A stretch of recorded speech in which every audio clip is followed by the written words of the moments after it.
Ya Rasulullah salamun alaik ya Rafi'a syani wa daraji.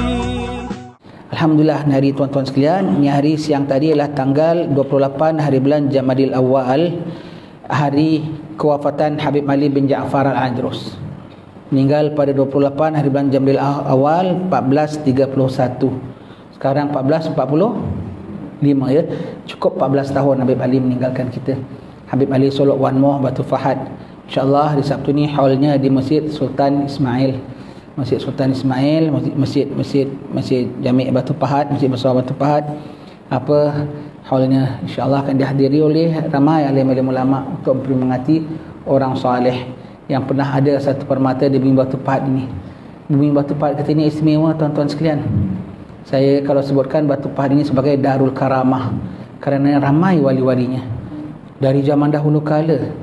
Dari zaman dahulu kala, di antaranya tempat kita sini di apa tu namanya, Pantai Minyak Beku, tu Syekh Abdul Wahab Rokan, orang alim lagi mufti di negeri Rokan Langkat sana ya.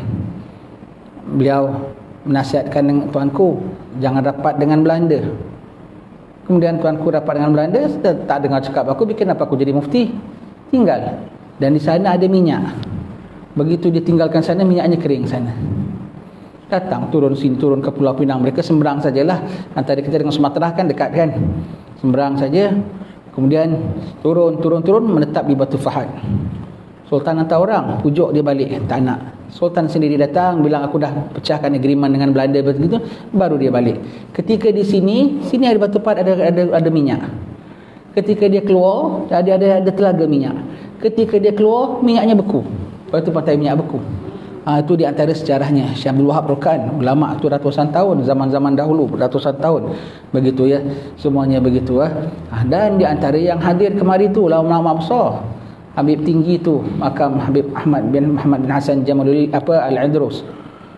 Tu Habib tu bawa berbagai-bagai karamah kita dengar. Itu semua orang pilihan Allah Taala.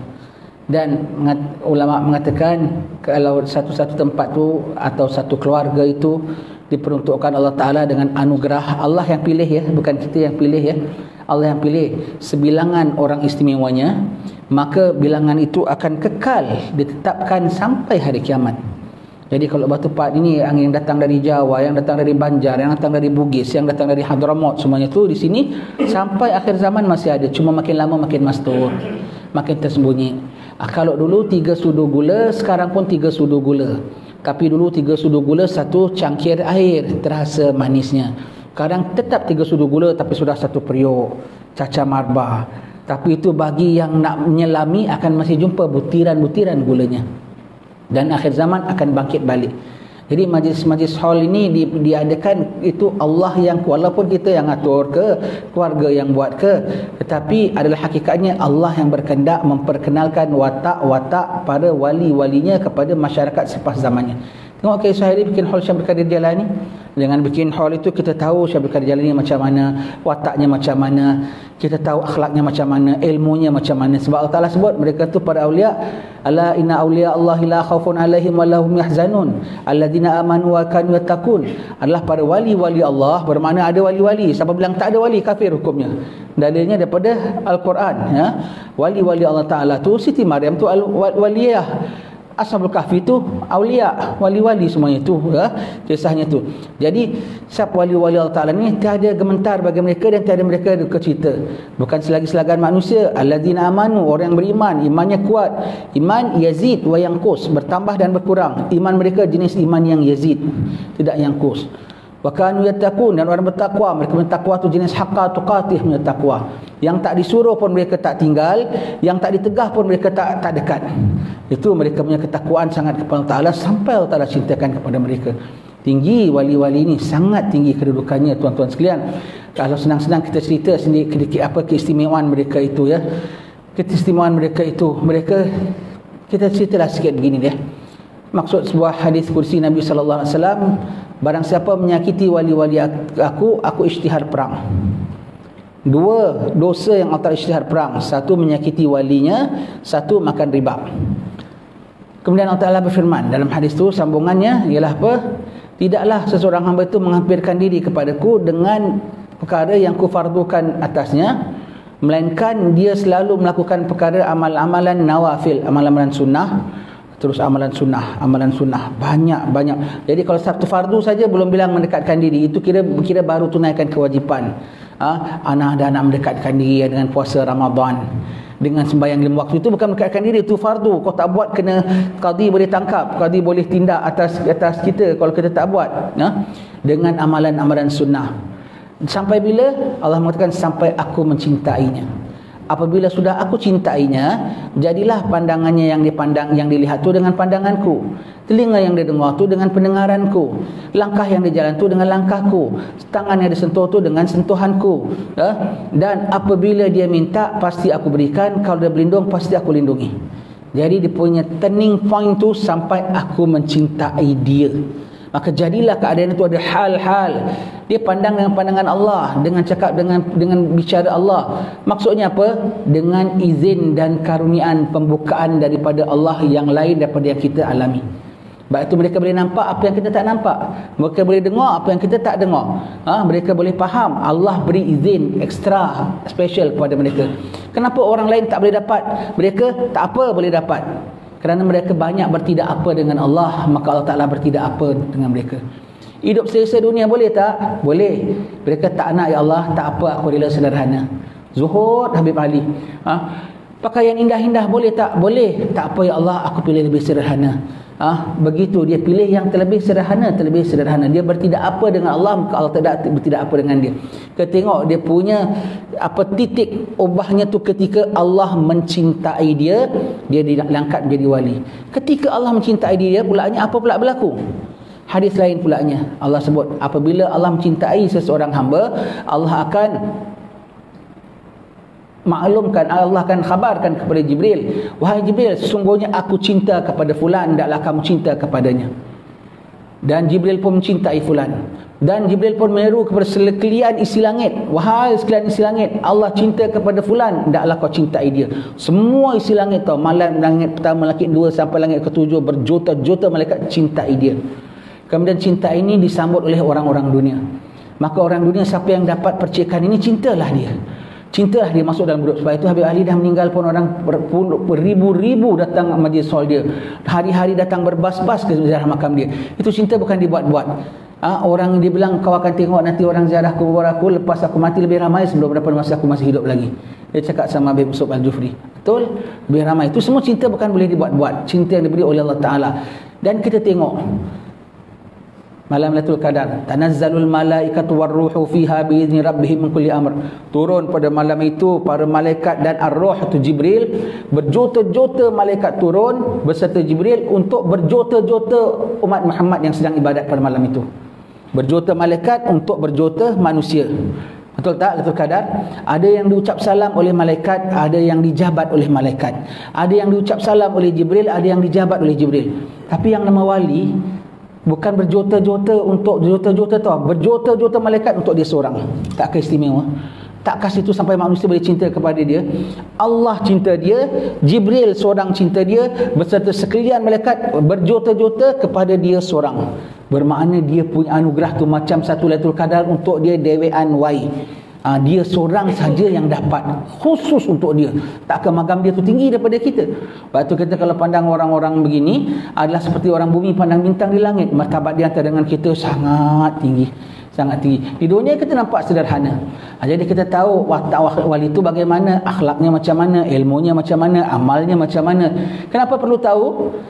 Jadi yang pertama, tidaklah kita menyangka anak rasa macam mana dah dekat jadi wali lah. Pasal kita baru sembahyang malam berapa rakaat saja, puasa Senin Khamis tak tinggal berapa tahun aja, kita baru gitu gini kita dah rasa anak sudah jadi nombor 1. Jadi kita banding dengan dia, kita romongso, kita sedar diri, aku ni jauh dengan dia. Amal dia macam mana, ilmu dia macam mana, sedekah dia macam mana, zuhud dia macam mana. Biar nombor 1 kita tak berani nak ngaku wali. Siapa bukan wali ngaku wali ditakuti mati suul khatimah ya. Sebab kewalian itu anugerah besar daripada Allah Ta'ala. Begitu besar, kau klaim kau dapat, bermakna kau klaim malaikat semua sayang kau, Jibril sayang kau. Kan pembohong besar tu namanya. Pembohong besar tu namanya. Na'udzubillah. Dia berbohong terhadap anugerah Allah Ta'ala ya. Biar nombor satu, biar kita jangan berani nak mengaku kita ni wali Allah. Biar 100 orang bilang, Ustaz, ana mimpi ada fulan bilang katakan inti ni wali. Kau nangislah menghadap Allah Ta'ala. Orang tu kau bawa tak dengar, kemudian kau menghadap Allah Ta'ala, kau nangislah, ya Allah, orang ni cakap apa, ya Allah, aku minta ampun, ya Allah. Kau takutlah pada Allah Ta'ala. Biar kau jangan nak mengada-ngada seolah-olah macam kita ni wali barang dijauhkan Allah Ta'ala. Yang kedua, biar jangan selagi-selagan orang kau bilang wali. Nampak bulan kau bilang wali. Guru sekumpul, Guru Zaini ya, dia cucu Syekh Arsyad Al-Banjari. Dan lantaran wali-wali yang palsu ni, berapa banyak murid-murid kehilangan guru-guru yang mursyid.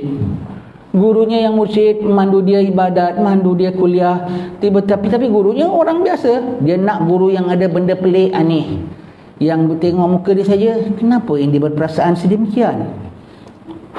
Keluar delima, wah, wali.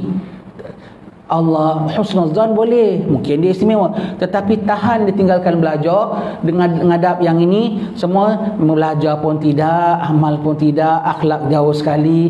Allah na'udzubillah, bahkan memusuhi orang-orang alim, na'udzubillah min zalik ya. Begitu ya. Jadi jangan selagi-selagan manusia kita bilang dia wali. Zan boleh, tapi terus ikut tunduk, bahaya. Ikut ulama yang muktabar. Tidak mesti yang nama wali ada benda yang mencari bagi adat. Dia tak boleh ada yang mencari bagi syariat. Yang mencari bagi adat kadang zahir, kadang tidak zahir.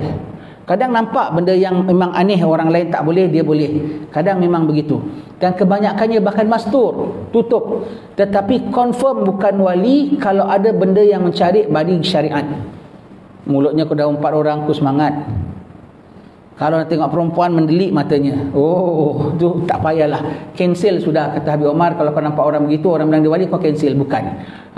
Baik. Jadi yang kedua, tak selagi-selagan manusia kita bilang wali. Yang ketiga, biar jangan sampai kita memusuhi seorang wali. Sebab siapa memusuhi wali, dia diisytihar perang oleh Allah Ta'ala. Dan yang keempat, biar kita kalau tahu ada orang ada ciri-ciri begitu, kita duduk, kita ngadap dia.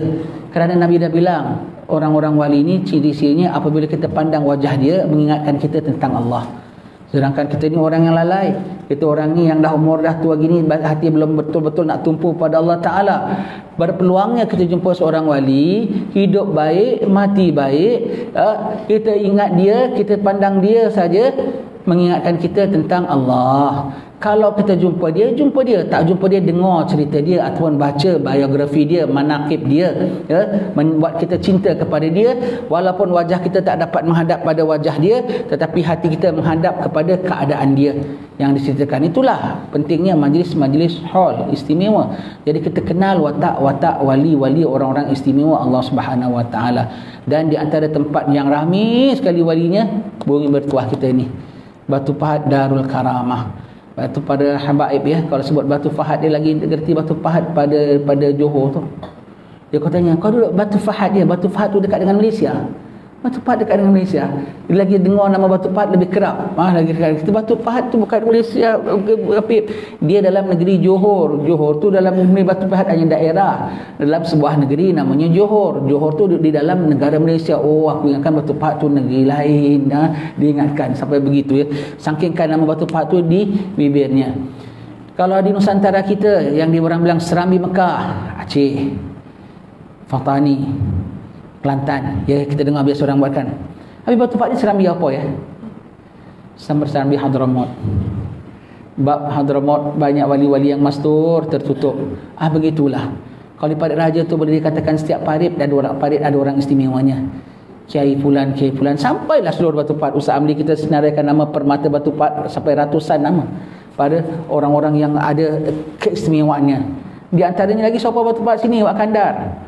Wak Kandar Tuan Alim. Wak Kandar Tuan Alim. Siapa biasa jumpa Wak Kandar sini? Arwah bapak selalu jumpa. Tahu ya Wak Kandar ya? Linau. Alim. Dia mondok tu. Begitu ya.